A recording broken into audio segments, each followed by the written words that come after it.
Molly had always been a clever girl.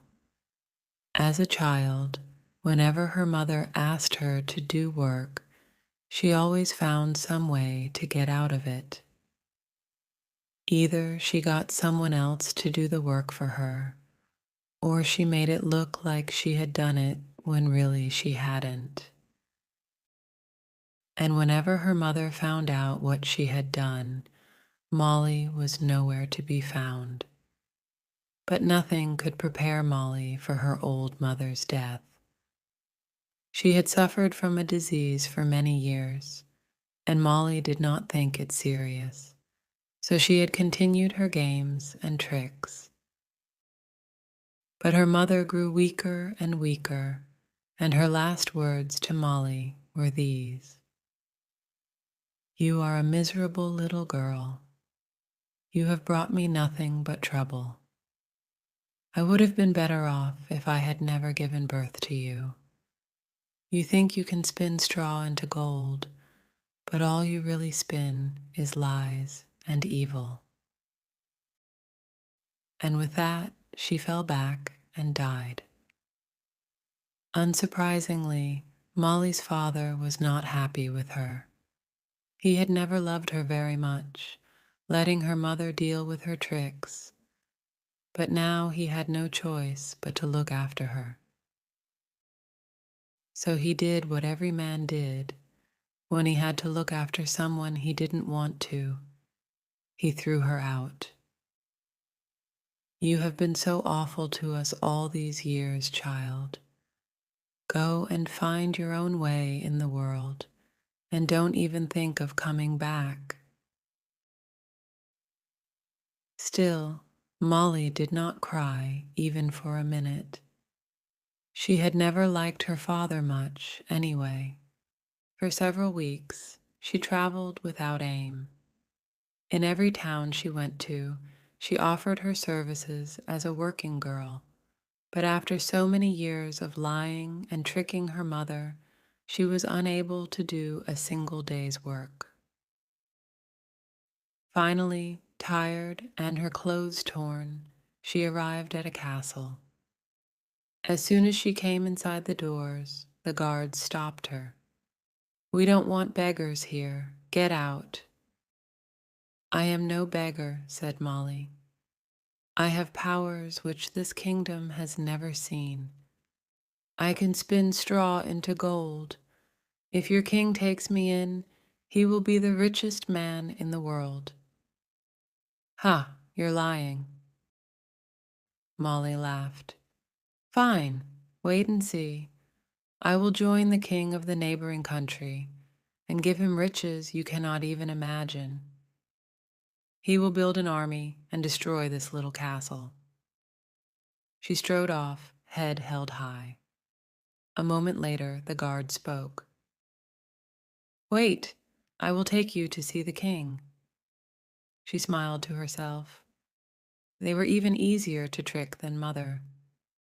The king, however, was a bit more doubtful. "If you have such power, here." He handed her a piece of straw and a spindle. "Spin this straw into gold." Molly made a face. "Have you no respect for my art? It takes a long time and is very difficult. I work through day and night, and I will need much more straw than this for even a finger of gold." The king looked at her doubtfully. "Fine, then. Lock her up in the West Tower. Give her a lot of straw and a spinning wheel. Tomorrow morning I will come and see your work." So they took Molly to the tower, gave her some food, and locked her inside. The girl was so hungry that she ate the food within seconds, and it was only when she was finished that she realized how bad her situation was. She had gotten herself the food, and now she had to get out of there. But the door was locked tight, and the only windows in the tower were high up. The only things in the room were the straw, the spinning wheel, and a sad little bed in the corner. There was nothing she could use to climb. So Molly began to lose hope. She cried and cried, and it felt like all the feelings from her mother's death and her being thrown out came all at once. There, there, little girl, came a voice. Molly jumped. She looked up and saw a tiny man standing in the corner. He was bald and had no nails. He wore a hat and an ugly shirt that covered his whole body. He had a tiny pointy nose and a horrible smile. Who are you? Or rather, what are you? Not important, said the man. What is important is what you are, a lying girl. You told the king you could spin straw into gold, and now you are here. Did you come to make fun of me? She stood up. I could kill you, you know. Oh, believe me, you could not. But I am not here to fight. I am here to help you. You see, I can spin straw into gold. Molly looked at him doubtfully. And what do you want in return? The little man laughed a horrible little laugh. Clever girl. I only want something small. He ran up to her and took her hands. Your nails are very pretty. I'll have those. Molly felt sick. She had always had nice nails, given that she never did any work. She didn't want to give the man her nails, but she needed his help. Fine, but only after you spin the gold. The man sighed. Yes, yes, of course. You go to sleep. So Molly climbed into the bed and slept, and the man got to work. When she woke up, the sun was rising, and all around her in the room were piles of gold. Amazing, she said, holding it in her hands. Uh, said the man, hitting her hand. Not for you. For the king, remember? Now time for my payment. He waved his hand over hers, and she felt a sharp pain. She looked down and saw that her nails were gone. Don't worry, they will grow back. The man admired his own nails, Molly's nails, which were clean and beautiful. I'll see you later, he said, and clicked his fingers. He disappeared into air. There was a knock at the door, and then the sound of the key going into the lock. The king himself came in, and his mouth fell wide open. My word, you actually did it. Of course, she said, smiling. My dear, but what happened to your hands? Your nails are almost completely gone. You must have been working very hard. Of course, my king.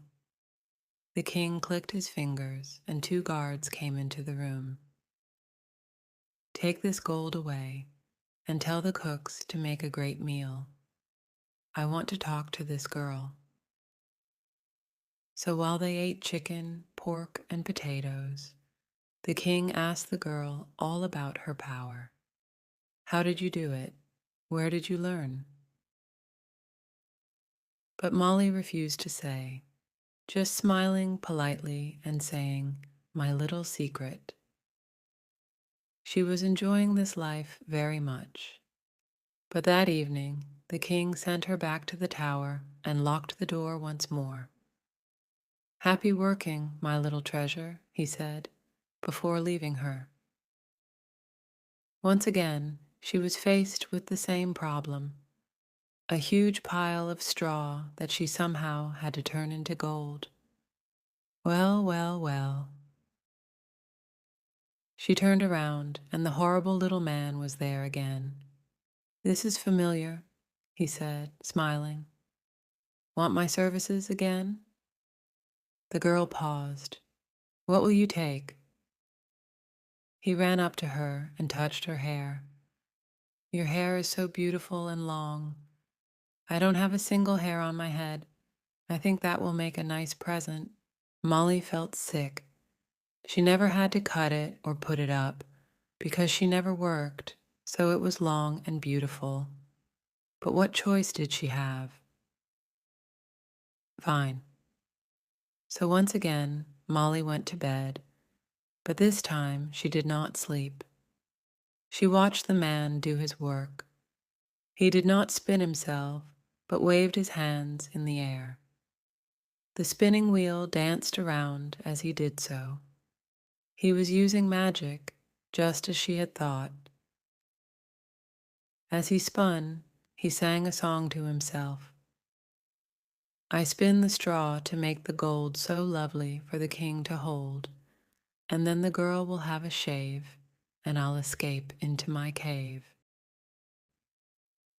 But as the girl listened, she felt sleepy, and she couldn't stop herself from closing her eyes. When she woke up, the man was already gone. Slowly, she reached her hand up to her head. Her hair was almost completely gone. There was only a short bit left, but just as the man had promised, the room was full of gold. Once again, the king had dinner with her, but this time the girl did not enjoy it at all. Once the meal was finished, the king said, "You have worked so hard, my dear. I can see how tired you are. You cut your hair because it was in the way, yes? Such a hard-working girl. I will only ask you to spin for one more night, and if you work so well again, you can marry me." At first, Molly felt nothing, but slowly she realized what the king had said. If she married him, she would be rich. The gold would all be hers, too, and she would eat duck and pork every day and have men who dressed her. So she smiled and said, "Tonight, I will make the biggest pile of gold yet." That evening, she explained to the horrible little man that this would be the last night and that he had to do his best work. Pretty little girl likes to ask for a lot, doesn't she? Very well, I will work for you, but tonight I want a good reward. He looked up at her face and smiled. "You have such beautiful green eyes." "No," shouted Molly, "you can't take my eyes. You will be a queen. Queens do not need eyes to be beautiful." She shook her head. "No, anything but that." He scowled. "Fine then. You must make a promise. When you have your first child, you will give it to me. My child." She wondered why this horrid man wanted a baby. Don't have evil thoughts. Many people want to be mothers. You want to be a mother too, don't you? Actually, she had never wanted a child, but she said, "Oh yes, to lose my child. Well, it will be a big price to pay, but I suppose I have no choice." Really, she would do everything she could to not have a child, but if she did have one, she could always give it to him. "I promise. Now get to work." So she climbed into bed and slept happily, dreaming of being queen, while the little man spun gold. When she woke up, almost the whole tower was filled with gold. When the king saw it, his mouth fell open wider than it ever had before. "I love you," he said, taking Molly's hands. "Let us get married today." So Molly and the king got married, and she became Queen Molly. The 3 nights of pain were worth it, because now she had beautiful clothes, delicious food, and many, many pieces of jewelry. Her lovely hair and nails grew back, and she never saw the strange little man again. But a few years later, the queen got pregnant. "This cannot be," she said. Promise or no promise, she was very happy living her life in the castle, and the last thing she needed was for a baby to ruin it. At the same time, she didn't particularly want to see that awful little man again, or explain to her husband that he had taken their child. "I must get rid of this child before I have it." She called on the best medicine women in the country and asked them to kill the baby inside her, but they refused. "If the king finds out, no, it is too dangerous." So, against her wishes, the queen had the child. It was a baby boy, and despite how painful the birth was, the moment she saw him, her heart changed. He was beautiful. He had golden blonde hair and a charming little smile. She fell in love straight away, and she knew that she had been wrong before. She was so happy that she forgot her promise completely. But that night, the strange man came to visit. He looked very pretty now. He had Molly's nails and long hair and a beautiful dress on. Even his nose looked better. He must have tricked many other people after her. "Beautiful little boy, isn't he?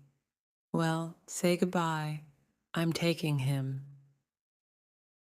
"No," shouted Molly, holding the child in her arms.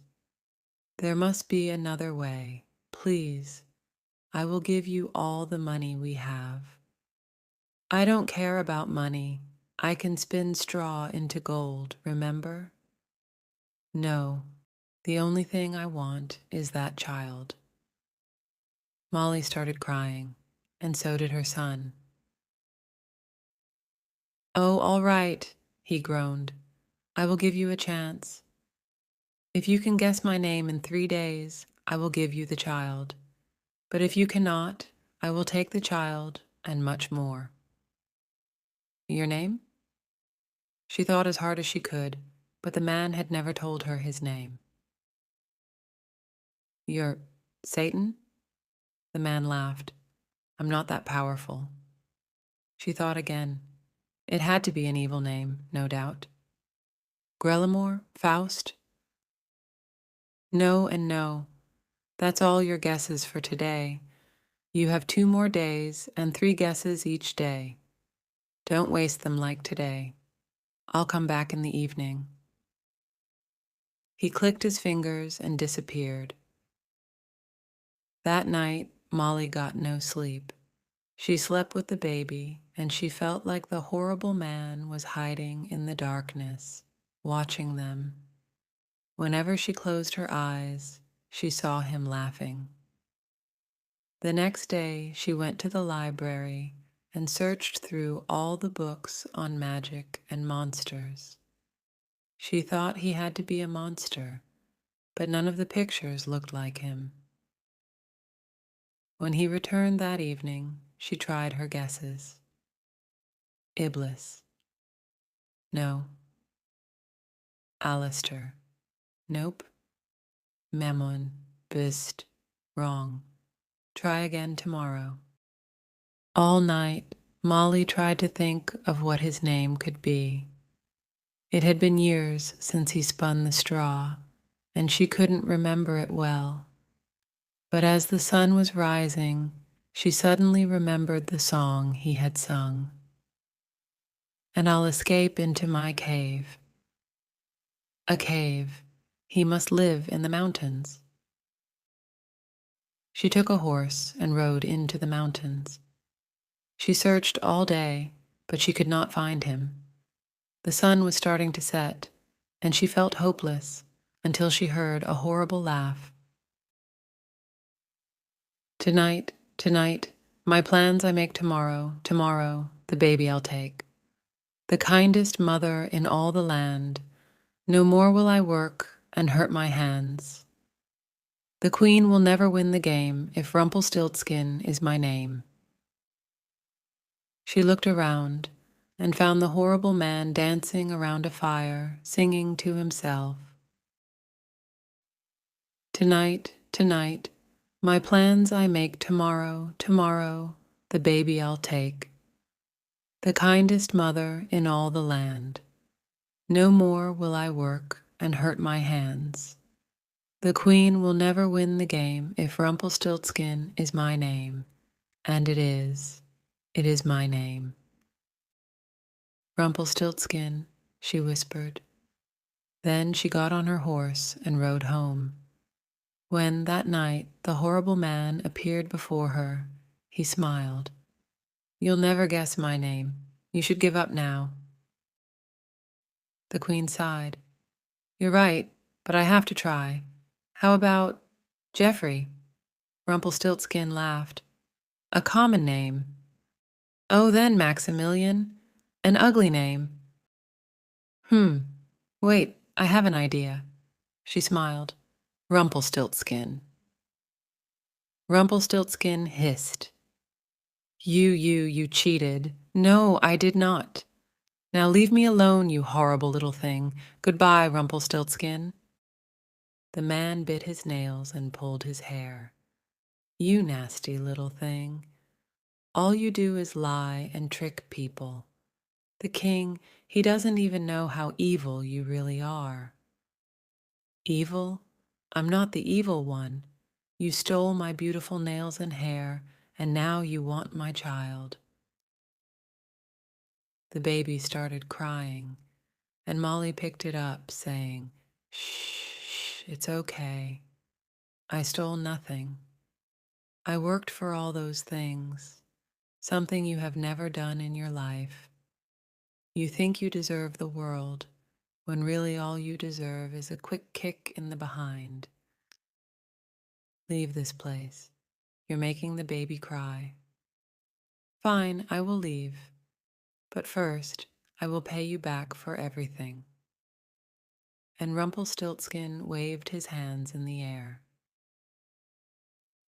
The next morning, the king woke up to a strange silence. He did not hear the cries of his son, and he did not hear the beautiful voice of his wife. Something was wrong.